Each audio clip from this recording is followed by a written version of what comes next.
I called my FBI buddy Mike in the Civil Rights Division. Remember that section 1983, case you wanted? It's gift-trapped. Neighbors gathered like it was a blockbuster, Premier Mrs. Patterson with her cat, the Johnsons with lawn chairs, even reclusive Mr. Garcia. Sirens wailed as 2 squad cars arrived. Officer Martinez stepped out, professional but wary. Then came Deputy Rick Kensington, backing up his wife's goons. The conflict of interest was glaring. "What's the problem?" Martinez asked. Tyler puffed up. "This resident refuses to comply with HOA enforcement and provide ID." I waited, then pulled my badge. Marcus Donovan, FBI. These 2 just tried to detain a federal agent for collecting his mail. Tyler's bravado collapsed. Brad stepped back like my badge was radioactive.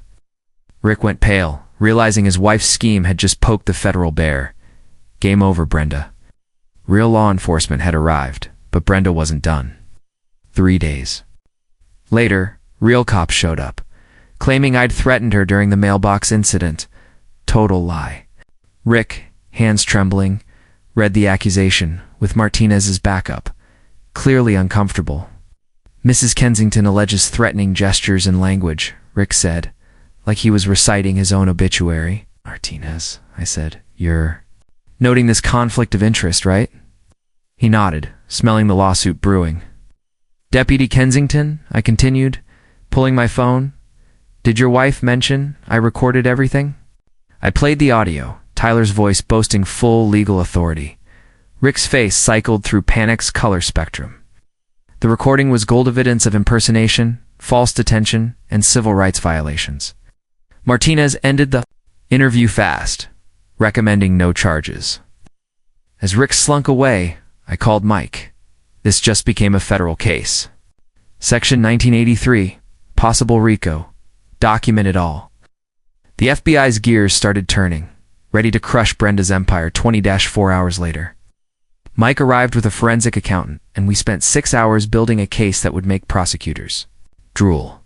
Financials showing fraud, audio of civil rights violations, 8 residents' statements.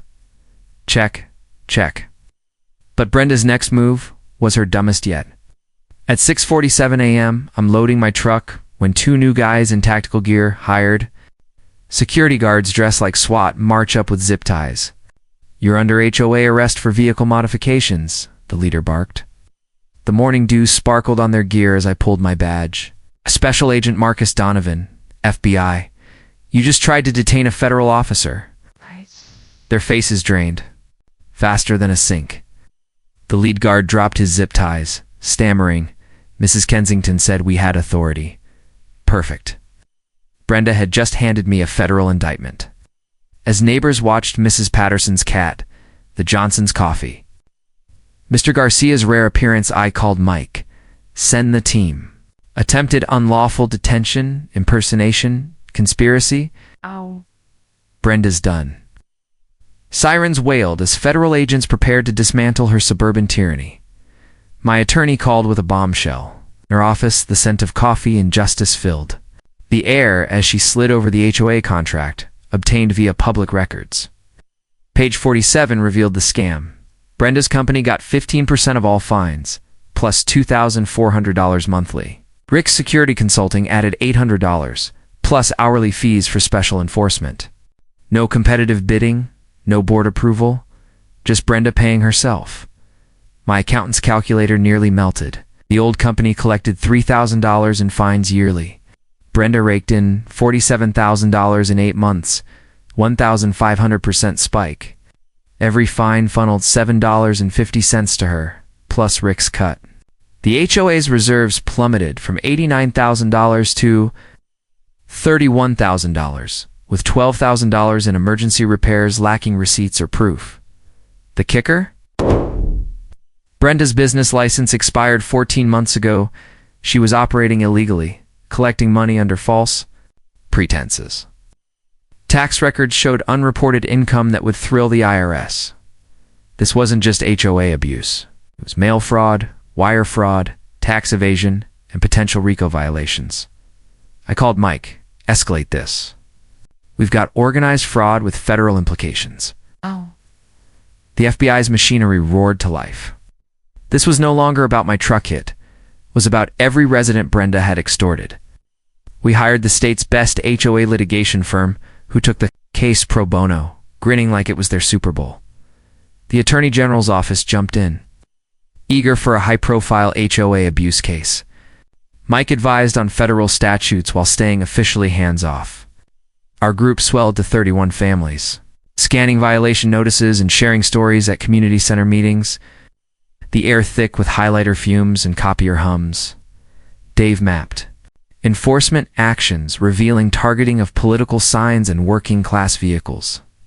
Mrs. Chun's 200-page log of patrol interactions was FBI caliber.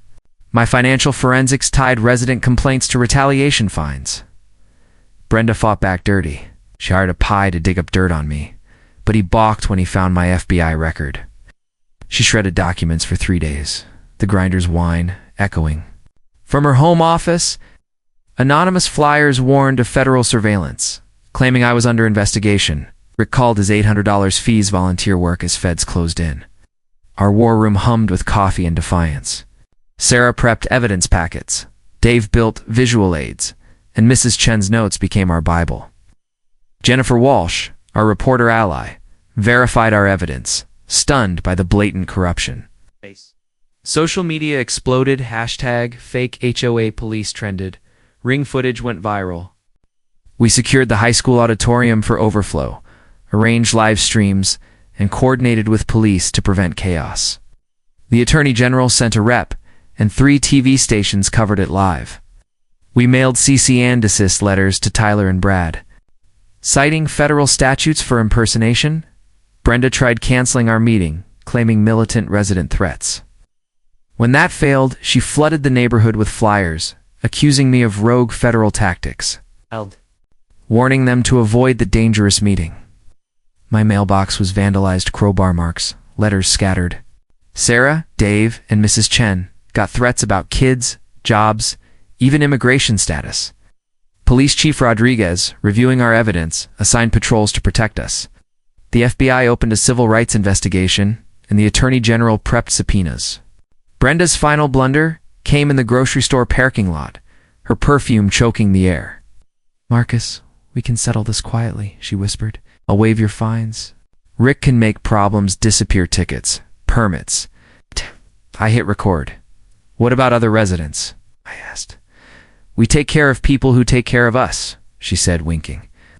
Bribery, conspiracy, abuse of power caught on tape. Community response was electric. Over 400 residents are SVPD. Businesses donated snacks. Carpools formed for seniors. Live streams ensured no one missed it. Mrs. Chen's 47-page report detailed Brenda's crimes. Sarah's packets and Dave's visuals were courtroom ready. Brenda's last gasp was an illegal 2 p.m. dissolution meeting to loot $60,000 in HOA funds. Only 12 allies got notice. Rick provided security as FBI's surveillance recorded Brenda's plan to wire money to personal accounts. "They'll be too busy fighting the dissolution," she said, unaware feds were listening. When she tried the transfers, court-ordered freezes blocked them instantly. Bank alerts pinged federal authorities at 7 p.m. 450 residents packed the community center with overflow crowds and TV cameras. The air buzzed with tension and coffee. State Rep Martinez opened. "Willowbrook's corruption threatens every homeowner." Brenda cowered in the corner with Rick, Tyler, and Brad. I took the podium, binders in hand. "This isn't HOA abuse. It's a criminal enterprise." I unveiled the financials. Brenda's 15% cut of fines, Rick's fees, the $47,000 haul. The grocery store recording played, "We take care of people who take care of us." The crowd erupted, shouts, curses, even Mrs. Patterson's cat hissing. Mike stood, badge shining. "Based on our investigation, charges are being filed for conspiracy, wire fraud, and civil rights violations." Cheers shook the room. Brenda grabbed the mic, screaming, "This is a federal witch hunt. Marcus is a rogue agent." Silence fell. I held up my badge.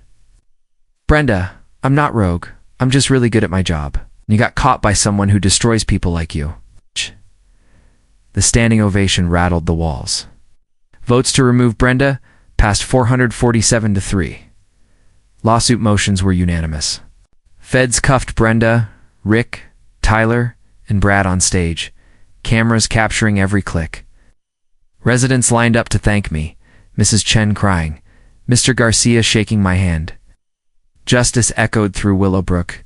6 months later, Brenda pleaded guilty to mail fraud, wire fraud, and conspiracy, getting 18 months and $67,000 in restitution. Rick lost his job and pension, facing state charges. Tyler and Brad got probation and mattress selling jobs. New board cut fees to $25, hired a legit company, and boosted property values 12%.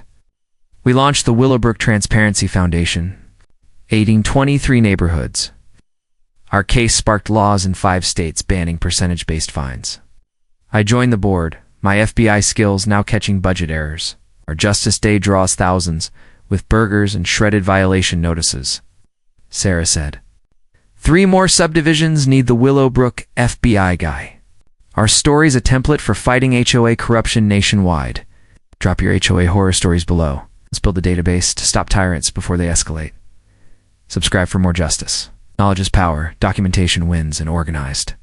Communities crush corrupt officials. Justice builds better neighborhoods where good people thrive. It's 6:47 a.m., and I'm standing in my driveway, the steam from my coffee swirling in the cool morning air, mingling with the scent of dew-drenched grass. My Ford F-150, a battle-scarred beast from my FBI days, sits parked on my own property, lifted, tinted, and rumbling with diesel authority.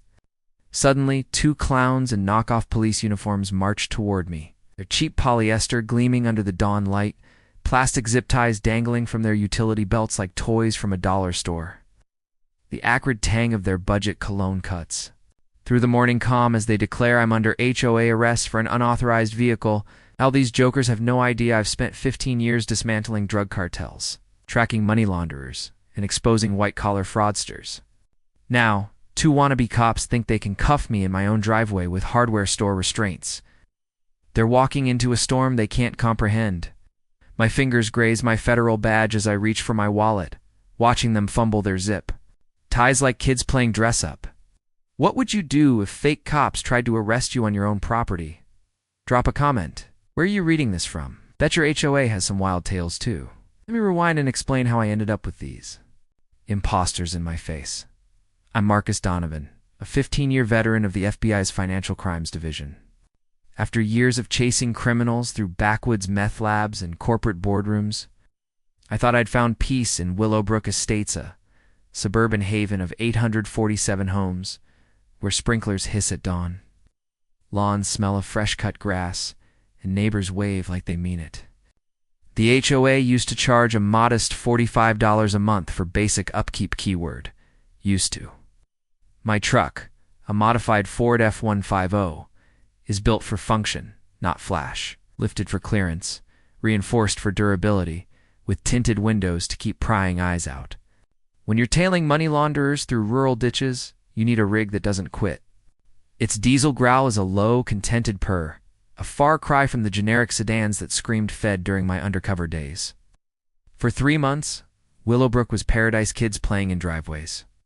The rhythmic hum of lawnmowers, the quiet joy of a chaos-free life. I thought I'd escaped the underworld for good. Then Brenda Kensington slithered into power. Picture every HOA. Horror story distilled into one bleach-blonde tyrant with a god complex. Brenda's oversized sunglasses are practically glued to her face, her clipboard wielded like a dictator's scepter. She measures everything, grass height, mailbox angles, vehicle dimensions with the obsession of a high school hall monitor who never grew up. But here's the twist. Brenda doesn't just run the HOA. She owns Willowbrook Compliance Solutions, a company she hired to handle enforcement. Oh, and she's married to Deputy Sheriff Rick Kensington. The conflict of interest is so glaring, it could light up a billboard. 3 weeks after her takeover, an orange violation notice appeared zip-tied to my mailbox. $300 for parking a commercial vehicle in a residential zone. My truck, unchanged since I moved in, was suddenly a felony. The citation claimed it exceeded 72 inches in height. I grabbed a tape measure, because apparently that's my life now, and found 6 identical trucks in the neighborhood, same lift, same mods, same everything. Fines issued to them, 0. I called the HOA office, and Brenda's voice sliced through the phone like a razor.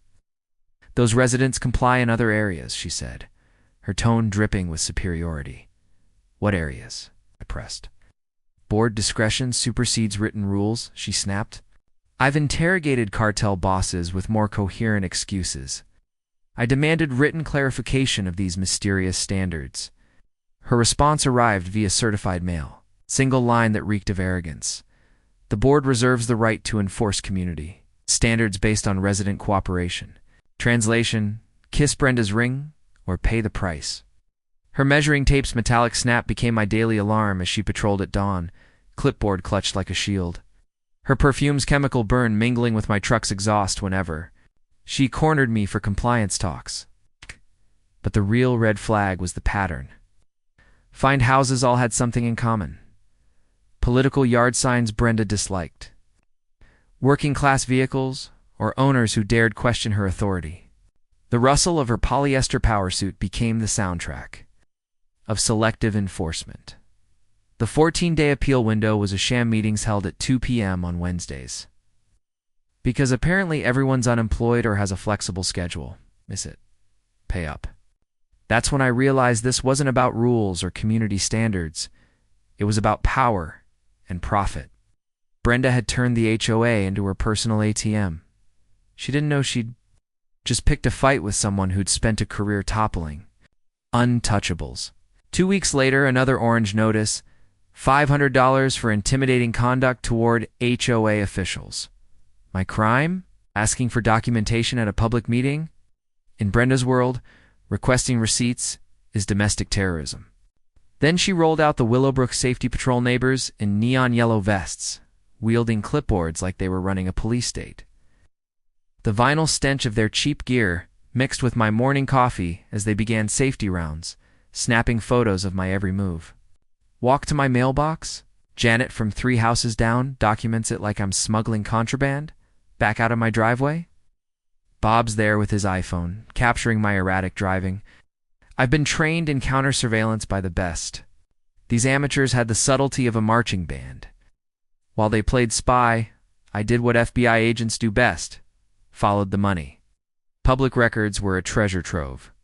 Brenda's company billed the HOA $2,400 monthly for compliance services. While Rick pocketed $800 for security consulting, the previous management company charged $400 total, a 700% cost hike overnight. Neither contract went through. Competitive bidding. Brenda just hired herself and called it legal. I printed everything financials, statutes, bidding laws, and walked into the next HOA meeting like a prosecutor entering court. Under the buzz of fluorescent lights, I stacked my binders with precision. I'd like an explanation for these. "No bid contracts," I said, sliding the records to Brenda. Her nervous finger-tapping sounded like a telegraph in distress. "Emergency provisions allow sole source contracts," she claimed. "What emergency?" I asked. "Mrs. Patterson's cat stuck in a tree?" The room chuckled. Brenda's face flushed crimson behind her sunglasses. I dropped the hammer. "State law requires competitive bidding for contracts over $1. 0 without emergency documentation. I don't see any here, do you?" Silence, except for chairs creaking as residents leaned in. Brenda's clipboard trembled. "The board acts within its authority," she stammered. "Then documentation should be easy," I replied, grinning like a shark. After the meeting, 3 residents approached like we were forming a resistance cell. "Sarah, find 4 excessive decorations, 3 pumpkins, cited for inappropriate. Landscaping native wildflowers. Mrs. Chen, nailed for loitering, walking her dog at a normal pace." We'd all dared to question Brenda.